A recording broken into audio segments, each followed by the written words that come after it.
Hey guys, welcome back to the channel. So ಮೊದಲನೇದಾಗಿ ನಮ್ಮ Drew McIntyre ಹಾಗೆ Kevin Owens ಅವರ ಬಗ್ಗೆ ಮಾತಾಡೋದಾದ್ರೆ, ಸದ್ಯಕ್ಕೆ ಡಬ್ಲ್ಯೂ ಅಲ್ಲಿ ಹೀಲ್ ಸೂಪರ್ ಸ್ಟಾರ್ ಆಗಿ ಇವ್ರಿಗಿಂತ ಜಾಸ್ತಿ ಚೆನ್ನಾಗಿ ಸೋಷಿಯಲ್ ಮೀಡಿಯಾನ ಯಾರು ಕೂಡ ಯೂಸ್ ಮಾಡ್ಕೋತಿಲ್ಲ ಅನ್ಕೋತೀನಿ.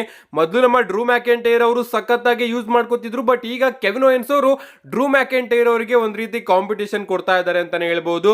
ಇವರಿಬ್ಬರ ಕ್ಯಾರೆಕ್ಟರ್ ಮಾತ್ರ ನೆಕ್ಸ್ಟ್ ಲೆವೆಲ್ ಹೋಗಿದೆ. ಅಂಡ್ ರೀಸೆಂಟ್ ಆಗಿ ನಿನ್ನೆ ವಿಡಿಯೋದಲ್ಲಿ ನಾನು ನಿಮ್ಗೆ ತಿಳಿಸಿದ್ದೆ, ನಮ್ಮ ಕೆವಿನ್ ಓವೆನ್ಸ್ ಅವರು ಕೋಡಿ ರೋಡ್ಸ್ ಅವರ ಪೋಸ್ಟರ್ ಗೆ ತನ್ನ ಫೇಸ್ ನ ಅಂಟಿಸ್ತಾ ಇದ್ದಾರೆ ಅಂತ. ಅಂಡ್ ಅದೇ ರೀತಿ ನಮ್ಮ ಡ್ರೂ ಮ್ಯಾಕೆಂಟೈರ್ ಅವರು ಮಾಡ್ತಾ ಇದ್ದಾರೆ ಅಂತ ನಾನು ಆ ಒಂದು ವಿಡಿಯೋದಲ್ಲಿ ತಿಳಿಸಿದ್ದೆ.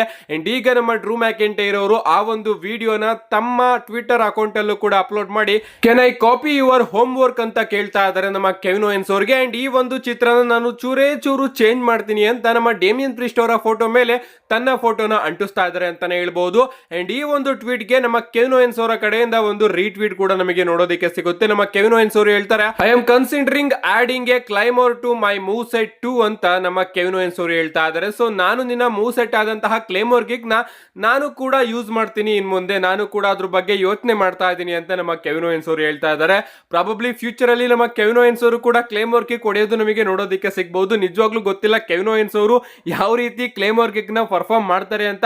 ಯಾಕಂದ್ರೆ ನಮ್ಮ ಡ್ರೂ ಮ್ಯಾಕೆಂಟೈರ್ ಅವರು ಆ ರೀತಿ ಫಿಸಿಕಲ್ ಕಂಡೀಷನ್ ಅಲ್ಲಿ ಇದ್ದಾರೆ, ಬಟ್ ನಮ್ಮ ಕೆವಿನ್ ಓವೆನ್ಸ್ ಅವ್ರನ್ನ ನೋಡಿದ್ರೆ, ಅವರು ಕ್ಲೈಮರ್ ಗಿಗ್ ನ ನೋಡಿದ್ರೆ ಯಾವ ರೀತಿ ಇರುತ್ತೆ ಸ್ವಲ್ಪ ಇಮ್ಯಾಜಿನೇಷನ್ ಮಾಡ್ಕೊಳ್ಳಿ. ಅಫ್ಕೋರ್ಸ್ ಬೇರೆ ಬೇರೆ ಸೂಪರ್ ಸ್ಟಾರ್ಸ್ ಗಳ ಮೂವ್ ಸೆಟ್ ನ ಯೂಸ್ ಮಾಡೋದ್ರಲ್ಲಿ ನಮ್ಮ ಕೆವಿನ್ ಓವೆನ್ಸ್ ಅವರು ಎತ್ತಿದ ಕೈ ಆಗಿರಬಹುದು. ರೋಮನ್ ರೈನ್ಸ್ ಅವರ ಸ್ಪಿಯರ್, ಸೂಪರ್ ಮ್ಯಾನ್ ಪಂಚ್ ಕೂಡ ಅವರು ಯೂಸ್ ಮಾಡಿದ್ದಾರೆ.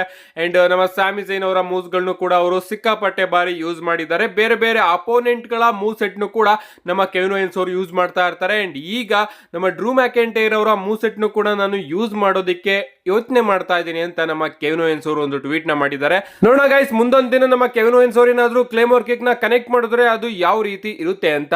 ನೆಕ್ಸ್ಟ್ ಅಪ್ಡೇಟ್ ಕಡೆ ಬರ್ತಾ ಇದ್ರೆ ಇದ್ದಿರ್ತಕ್ಕಂಥದ್ದು ನಮ್ಮ ಡ್ರೂ ಮ್ಯಾಕೆಂಟೈರ್ ಅವರ ಬಗ್ಗೆ. ರೀಸೆಂಟ್ ಆಗಿ ನಮ್ಮ ಡ್ರೂ ಮ್ಯಾಕೆಂಟೈರ್ ಅವರು ಇನ್ಸ್ಟಾಗ್ರಾಮ್ ಅಲ್ಲಿ ಲೈವ್ ಅಲ್ಲಿ Q&A ಸೆಕ್ಷನ್ ನ ನಡೆಸ್ತಾ ಇರ್ತಾರೆ ಅಂತಾನೆ ಹೇಳ್ಬಹುದು. ಅಂಡ್ ಅಲ್ಲಿ ಅವರ ಬಳಿ ಪ್ರಶ್ನೆ ಕೇಳಲಾಗುತ್ತೆ, ಕೋಡಿ ರೋಡ್ಸ್ ಅವ್ರನ್ನ ನೀವು ಫೇಸ್ ಮಾಡೋದಕ್ಕೆ ರೆಡಿ ಇದ್ದೀರಾ ಅಂತ. ಅಂಡ್ ಅದಕ್ಕೆ ನಮ್ಮ ಡ್ರೂ ಮ್ಯಾಕೆಂಟೈರ್ ಅವರು ಹೇಳ್ತಾರೆ, ಅಫ್ಕೋರ್ಸ್ ನಾನು ರೆಡಿ ಇದ್ದೀನಿ, ಬಟ್ ಈಗ ಕೋಡಿ ರೋಡ್ಸ್ ಅವ್ರನ್ನ ಫೇಸ್ ಮಾಡೋ ಅಷ್ಟು ಟೈಮ್ ಇಲ್ಲ, ಬಟ್ ಮುಂದೊಂದು ದಿನ ನಾವಿಬ್ರು ಕೂಡ ಫೇಸ್ ಟು ಫೇಸ್ ಬಂದೇ ಬರ್ತೀವಿ. ಅಂಡ್ ಅದು ನಿಜವಾಗ್ಲೂ ತುಂಬಾ ದೊಡ್ಡ ಮನಿ ಆಗಿ ಐಬಾಲ್ಸ್ ಗಳನ್ನ ಡಬ್ಲ್ಯೂ ಗೆ ತಂದು ಕೊಡುತ್ತೆ ಅಂತ ನಮ್ಮ ಡ್ರೂ ಮ್ಯಾಕೆಂಟೈರ್ ಅವರು ತಿಳಿಸಿದ್ದಾರೆ. ಸೊ ನಮ್ಮ ಡ್ರೂ ಮ್ಯಾಕೆಂಟೈರ್ ಅವರು ಕೋಡಿ ರೋಡ್ಸ್ ಅವ್ರನ್ನ ಫೇಸ್ ಮಾಡೋದ್ರ ಬಗ್ಗೆನೂ ಕೂಡ ತನ್ನ ಅಭಿಪ್ರಾಯನ ತಿಳಿಸಿದ್ದಾರೆ ಅಂತಾನೆ ಹೇಳ್ಬಹುದು. ಇಷ್ಟೇ ಅಲ್ಲ ಗೈಸ್, 2025ಕ್ಕೆ ಡಬ್ಲ್ಯೂ ಅವರು ಡ್ರೂ ಮ್ಯಾಕೆಂಟೈರ್ ಅವರಿಗೆ ಒಂದು ಮ್ಯಾಸಿವ್ ಪುಷ್ ನ ಕೊಡ್ತಾ ಇದಾರಂತೆ.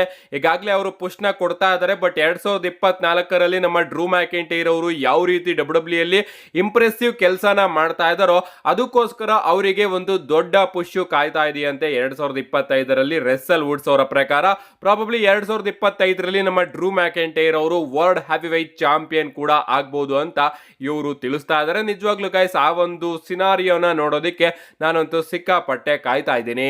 ನೆಕ್ಸ್ಟ್ ಅಪ್ಡೇಟ್ ಕಡೆ ಬರೋದಾದ್ರೆ ಇದ್ದಿರ್ತಕ್ಕಂಥದ್ದು ಜನವರಿ 6ನೇ ತಾರೀಕಿನ ಮಂಡೇ ನೈಟ್ ರೋ ಬಗ್ಗೆ. ನಿಮ್ಗೆ ಗೊತ್ತಿರಬಹುದು, ಜನವರಿ 6ನೇ ತಾರೀಕಿನ ಮಂಡೇ ನೈಟ್ ರೋನ ಡಬ್ಲ್ಯೂ ಅವರು ನಿಜವಾಗ್ಲೂ ತುಂಬಾ ಗ್ರ್ಯಾಂಡ್ ಆಗಿ ಪ್ರೆಸೆಂಟ್ ಮಾಡ್ತಾ ಇದ್ದಾರೆ. ನಾನಂತೂ ಆ ಒಂದು ಮಂಡೇ ನೈಟ್ ರೋಗೆ ಸಿಕ್ಕಾಪಟ್ಟೆ ಕಾಯ್ತಾ ಇದ್ದೀನಿ. ಅಂಡ್ ಆ ಒಂದು ಮಂಡೇ ನೈಟ್ ರೋ ಅಲ್ಲಿ ಮೈನ್ ಇವೆಂಟ್ ಅಲ್ಲಿ ನಮಗೆ ಏನ್ ನೋಡೋದಕ್ಕೆ ಸಿಗುತ್ತೆ, ಮೈನ್ ಇವೆಂಟ್ ಯಾರು ಮಾಡ್ತಾರೆ ಅಂತ ಸಿಕ್ಕಾಪಟ್ಟೆ ಡೌಟ್ಸ್ ಗಳಿತ್ತು.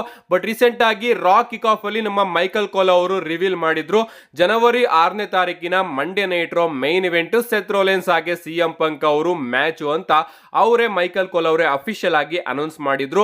ಬಟ್ ಈಗ ರೆಸ್ಸಲ್ ವುಡ್ಸ್ ಅವರು ಹೇಳ್ತಿರೋ ಪ್ರಕಾರ ಜನವರಿ 6ನೇ ತಾರೀಕಿನ Monday Night Raw main event ಅಲ್ಲಿ ನಮಗೆ ರೋಮನ್ ರೈನ್ಸ್ ಹಾಗೆ ಸೋಲೋ ಸಿಕಾವ್ ಅವರ ನಡುವೆ ಹೂಲಾ ಫಾಲ್ ಆಗಿ ಒಂದು ಸಿಂಗಲ್ಸ್ ಮ್ಯಾಚ್ ನೋಡೋದಕ್ಕೆ ಸಿಗುತ್ತಂತೆ. ಆ ಕಡೆ ಅವ್ರನ್ನು ಕೂಡ ನಂಬಬೇಕು, ಈ ಕಡೆ ಇವ್ರನ್ನು ಕೂಡ ನಂಬಬೇಕು. ಆ ಕಡೆ ಮೈಕಲ್ ಕೋಲ್ ಅವರು ಹೇಳಿದ್ದಾರೆ ಮೈನ್ ಇವೆಂಟ್ ಅಲ್ಲಿ ಸೆತ್ ರೋಲೆನ್ಸ್ ಹಾಗೆ ಸಿಎಂ ಪಂಕ್ ಅವರ ಮ್ಯಾಚ್ ಆಗುತ್ತೆ ಅಂತ.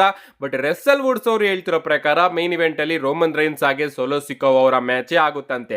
ಅಫ್ಕೋರ್ಸ್ ನಾವು ಮೈಕಲ್ ಕೋಲ್ ಅವ್ರನ್ನ ತುಂಬಾ ಬಾರಿ ಹೇಳೋದನ್ನ ನೋಡಿದೀವಿ, ದೊಡ್ಡ ದೊಡ್ಡ ಮ್ಯಾಚಸ್ ಗಳನ್ನೆಲ್ಲದನ್ನು ಕೂಡ ನಮ್ಮ ಮೈಕಲ್ ಕೋಲ್ ಅವರು ಮೈನ್ ಇವೆಂಟ್ ಅಂತಾನೆ ಕರೀತಾ ಇರ್ತಾರೆ. ಯಾಕಂದ್ರೆ ಶೋ ಅಲ್ಲಿ ಮೊದಲನೇ ಮೈನ್ ಇವೆಂಟ್, 2ನೇ ಮೈನ್ ಇವೆಂಟ್, 3ನೇ ಮೈನ್ ಇವೆಂಟ್, 4ನೇ ಮೈನ್ ಇವೆಂಟ್ ಅಂತ ಡಬ್ಲ್ಯೂ ಅವರು ತುಂಬಾ ಬಾರಿ ಹೇಳಿದ್ದಾರೆ.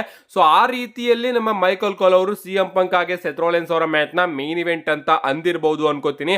ಯಾಕಂದ್ರೆ ನನಗೂ ಕೂಡ ಅನ್ನಿಸ್ತಿರೋ ಪ್ರಕಾರ ರೋಮನ್ ರೈನ್ಸ್ ಹಾಗೆ ಸೋಲೋ ಸಿಕಾವ್ ಅವರ ಮ್ಯಾಚ್ ಜನವರಿ 6ನೇ ತಾರೀಕಿನ ಮೈನ್ ಇವೆಂಟ್ ಅಲ್ಲಿ ನಮಗೆ ನೋಡೋದಕ್ಕೆ ಸಿಗಬಹುದು. ಸಿಗಬಹುದು. ನಿಮ್ಗೆ ಅನ್ಸುತ್ತೆ ಗೈಸ್ ಯಾವ ಮ್ಯಾಚ್ ನಮಗೆ ಜನವರಿ 6ನೇ ತಾರೀಕಿನ ಮೈನ್ ಇವೆಂಟ್ ಅಲ್ಲಿ ನೋಡೋದಕ್ಕೆ ಸಿಗುತ್ತೆ? ನಿಮ್ಮ ಅಭಿಪ್ರಾಯನ ಕಮೆಂಟ್ ಮಾಡಿ. ನೆಕ್ಸ್ಟ್ ಅಂಡ್ ಫೈನಲ್ ಅಪ್ಡೇಟ್ ಕಡೆ ಬರೋದಾದ್ರೆ ಇದಿರ್ತಕ್ಕಂಥದ್ದು WWE ಹೊಸ ಚಾಂಪಿಯನ್ಶಿಪ್ ಬಗ್ಗೆ, ಅದು ಕೂಡ ಟ್ರೈಬಲ್ ಚೀಫ್ ಚಾಂಪಿಯನ್ಶಿಪ್ ಬಗ್ಗೆ. ರೀಸೆಂಟ್ ಆಗಿ ರೆಸ್ಸಲ್ ವುಡ್ಸ್ ಅವರು ಹೇಳಿರೋ ಪ್ರಕಾರ WWE ಬ್ಯಾಕ್ ಸ್ಟೇಜ್ ಅಲ್ಲಿ ಡಿಸ್ಕಷನ್ಸ್ ಗಳು ನಡೀತಾ ಇದೆಯಂತೆ ಟ್ರೈಬಲ್ ಚೀಫ್ ಚಾಂಪಿಯನ್ಶಿಪ್ ನ ತಗೊಂಡು ಬರೋದಿಕ್ಕೆ.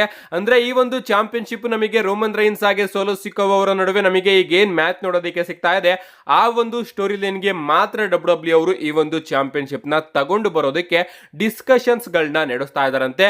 ಯಾವ ರೀತಿ ನಮ್ಮ ರಾಕ್ ಅವರು ಪೀಪಲ್ ಚಾಂಪಿಯನ್ಶಿಪ್ ನ ಇಟ್ಕೊಂಡು ಬರ್ತಾ ಇದಾರೋ ಅದೇ ರೀತಿ ಆ ಒಂದು ಮ್ಯಾಚ್ ಅಲ್ಲಿ ಯಾರು ಟ್ರೈಬಲ್ ಚೀಫ್ ಆಗ್ತಾರೋ ಅವರು ಪ್ರಾಬಬಲಿ ಟ್ರೈಬಲ್ ಚೀಫ್ ಚಾಂಪಿಯನ್ಶಿಪ್ ನ ಇಟ್ಕೊಂಡು ಬರೋದು ನಮಗೆ ನೋಡೋದಕ್ಕೆ ಸಿಗಬಹುದು ಅಂತ ಇವರು ತಿಳಿಸ್ತಾ ಇದ್ದಾರೆ. ಆನೆಸ್ಟ್ ಆಗಿ ಹೇಳ್ತೀನಿ, ನನಗಂತೂ ಈ ಒಂದು ಐಡಿಯಾ ಚೂರು ಕೂಡ ಇಷ್ಟ ಆಗ್ಲಿಲ್ಲ. ಯಾಕಂದ್ರೆ ನಾವಿವಾಗ ಬ್ಲಡ್ ಲೈನ್ ಸ್ಟೋರಿನ ಯಾಕೆ ನೋಡ್ತಾ ಇದೀವಿ? ಆ ಒಂದು ಹೂಲಾ ಫಾಲಾಗೋಸ್ಕರ WWE ಅವರು ಹೂಲಾ ಫಾಲಾ ಸುತ್ತಾನೆ ಆ ಒಂದು ಸಂಪೂರ್ಣವಾಗಿ ಬ್ಲಡ್ ಲೈನ್ ಸ್ಟೋರಿ ಲೈನ್ ನ ಈಗಾಗಲೇ ಬರೆದು ಬಿಟ್ಟಿದ್ದಾರೆ. ಹೂಲಾ ಫಾಲಾನ ಈಗ ತಗೊಂಡ್ ಬಂದ್ಬಿಟ್ಟು ಚಾಂಪಿಯನ್ಶಿಪ್ ರಿಪ್ಲೇಸ್ ಮಾಡುತ್ತೆ ಅಂದ್ರೆ ನನಗಂತೂ ಆ ಐಡಿಯಾ ಚೂರು ಕೂಡ ಇಷ್ಟ ಆಗ್ಲಿಲ್ಲ. ಬಟ್ WWE ಅವರು ಬ್ಯಾಕ್ ಸ್ಟೇಜ್ ಅಲ್ಲಿ ಡಿಸ್ಕಷನ್ಸ್ ಗಳನ್ನ ನಡೆಸ್ತಾ ಇದಾರಂತೆ ರೋಮನ್ ರೈನ್ಸ್ ಹಾಗೆ ಸೋಲೋ ಸಿಕೋವಾ ಅವರ ಈ ಒಂದು ಫ್ಯೂಡ್ ಅಲ್ಲಿ ಟ್ರೈಬಲ್ ಚೀಫ್ ಚಾಂಪಿಯನ್ಶಿಪ್ ನು ಕೂಡ ತಗೊಂಡು ಬರೋಣ ಅಂತ. ಸೊ ಇವ್ರು ಹೇಳೋದನ್ನ ಕೇಳೋದಾದ್ರೆ ಪ್ರಾಬಬ್ಲಿ ನಮಗೆ ರಸ್ಸಲ್ ಮೀನಿಯಾದಲ್ಲಿ ರೋಮನ್ ರೈನ್ಸ್ ಹಾಗೆ ಸೋಲೋ ಸಿಕೋವಾ ಅವರ ನಡುವೆನೆ ಮ್ಯಾಚ್ ನೋಡೋದಕ್ಕೆ ಸಿಗುತ್ತೆ ಅನ್ಕೋತೀನಿ. ಅಂಡ್ ಪ್ರಾಬಬ್ಲಿ ಅಲ್ಲಿ ಟ್ರೈಬಲ್ ಚೀಫ್ ಚಾಂಪಿಯನ್ಶಿಪ್ ಗೆ ನಮಗೆ ಮ್ಯಾಚ್ ನೋಡೋದಕ್ಕೆ ಸಿಗಬಹುದು. ಗೊತ್ತಿಲ್ಲ ಗೈಸ್, ರೋಮನ್ ರೈನ್ಸ್ ಅವರ ಅಪೋನೆಂಟ್ ರಸ್ಸಲ್ ಮೀನಿಯಾಗೆ ಸಿಕ್ಕಾಪಟ್ಟೆ ಜನ ಇದ್ದಾರೆ, ಕ್ಯೂ ನಿಂತಿದ್ದಾರೆ ಅಂತಾನೆ ಹೇಳ್ಬಹುದು. ರೋಮನ್ ರೈನ್ಸ್ ಹಾಗೆ ಸೋಲೋ ಸಿಕೋವಾ ಅವರ ಮ್ಯಾಚ್ ಆಗ್ಬಹುದು, ರೋಮನ್ ರೈನ್ಸ್ ಹಾಗೆ ರಾಕ್ ಅವರ ಮ್ಯಾಚ್ ಆಗ್ಬಹುದು, ರೋಮನ್ ರೈನ್ಸ್ ಅವರು ಒಂದು ಟ್ರಿಪಲ್ ಥ್ರೆಡ್ ಮ್ಯಾಚ್ ಅಲ್ಲಿ ಕಂಪೀಟ್ ಮಾಡಬಹುದು, ಅಥವಾ not but on the list Roman Reigns ಹಾಗೆ ಡ್ರೂ ಮ್ಯಾಕೆಂಟೈರ್ ಅವರ ಮ್ಯಾಚ್ ಕೂಡ ನಮಗೆ ಸದ್ಯದಲ್ಲಿ ನೋಡೋದಕ್ಕೆ ಸಿಗುತ್ತೆ ಆ ರೀತಿ ಅನಿಸ್ತಾ ಇದೆ. ಇದ್ರೆಲ್ಲದ್ರ ಬಗ್ಗೆ ನಾನು ಸಪರೇಟ್ ಆಗಿ ವಿಡಿಯೋನ ತಗೊಂಡು ಬರ್ತೀನಿ. ಸದ್ಯಕ್ಕೆ WWE ಅವರು ಡಿಸ್ಕಷನ್ ನ ನಡೆಸ್ತಾ ಇದ್ರಂತೆ ಟ್ರೈಬಲ್ ಚೀಫ್ ಚಾಂಪಿಯನ್ಶಿಪ್ ನ ತಗೊಂಡು ಬರೋದಕ್ಕೆ. ನಿಮ್ಗೆ ಅನ್ಸುತ್ತೆ ಈ ಒಂದು ಚಾಂಪಿಯನ್ಶಿಪ್ ನ ಅಗತ್ಯಕತೆ ಇದೆಯಾ ಬ್ಲಡ್ ಲೈನ್ ಸ್ಟೋರಿ ನಲ್ಲಿ ಇಲ್ವೋ? ನಿಮ್ಮ ಅನಿಸಿಕೆನ ಕಮೆಂಟ್ ಮಾಡಿ. ಇಷ್ಟು ಇವತ್ತಿನ ವಿಡಿಯೋ, ಸಿಗ್ತೀನಿ ಸಂಜೆ ವಿಡಿಯೋದಲ್ಲಿ. See you guys in my next video.